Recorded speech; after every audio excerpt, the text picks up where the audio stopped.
Imagine being born into a world without Google, no iPhones or iPads, no cars or airplanes. How would you learn new things? What would you invent if you had to rely on your own imagination and curiosity? Well, if you're anything like today's subject, you might just surprise yourself. What if one man could see the future, not in some mystical way, but by using his mind to imagine technology centuries ahead of his time? That man was Leonardo da Vinci. Leonardo was born in 1452 in Vinci, a small town in the Tuscany region of Italy. From the time he was young, he was curious about everything around him, asking questions and trying to understand how things worked. When he was 15, he was sent to Florence to be trained as an artist, where his genius quickly revealed itself. Unlike other artists who painted religious scenes or classical mythology, Leonardo chose subjects from everyday life, painting peasants in the fields or merchants in the marketplace. His works of art like the Mona Lisa and the Last Supper became masterpieces, famous not only for their beauty, but also for their depth, emotion, and mystery. He used a technique called sfumato, which meant that instead of having hard lines and clear shadows, he painted soft, hazy transitions between light and dark, creating a sense of atmosphere and depth. He was also one of the first artists to use perspective, making the objects in the foreground appear closer to the viewer than those in the background. And he did it so well that we still marvel at it today. But Leonardo's mind never rested on art alone. He was bothered by the limits of his knowledge and the mysteries of the world around him. He wanted to know how things worked and why they happened the way they did. So he studied everything he could, from books on geometry and optics to dissections of human bodies. He kept notebooks filled with sketches of flying machines, submarines, and armored vehicles, as well as detailed drawings of plants, animals, and geological formations. Some of these inventions were inspired by nature itself. For example, he designed a helicopter-like device based on the whirling seeds of the dandelion. To his contemporaries, Leonardo was a painter, an engineer, a scientist, and a dreamer all at once. They couldn't believe that one person could have such a vast knowledge and imagination. Some thought he was a genius, others thought he was crazy. But Leonardo didn't care what people thought of him.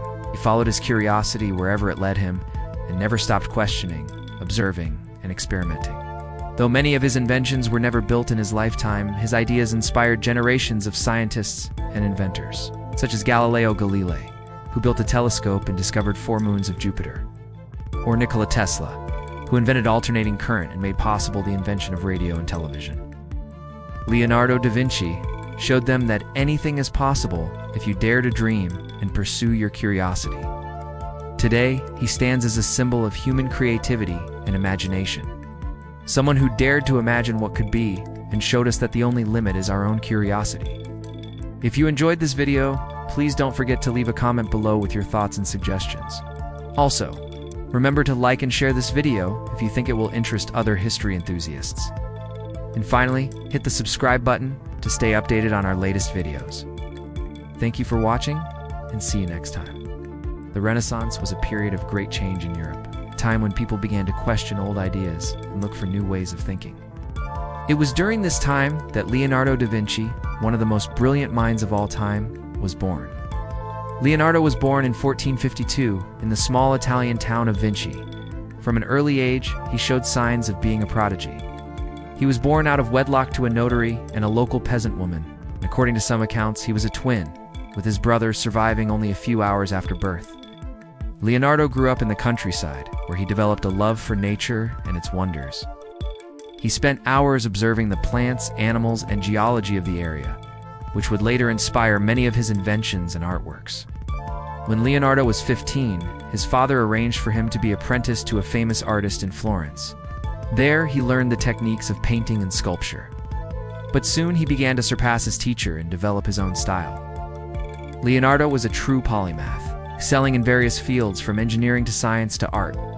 He was a painter, sculptor, architect, scientist, inventor, anatomist, geologist, and writer. Leonardo was one of the first people to keep detailed notebooks of his thoughts, observations, and inventions. These notebooks contain over 13,000 pages of drawings and writings, covering a wide range of topics from botany to engineering.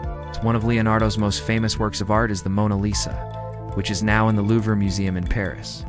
The painting shows a woman sitting in a garden, and it is famous for her enigmatic smile.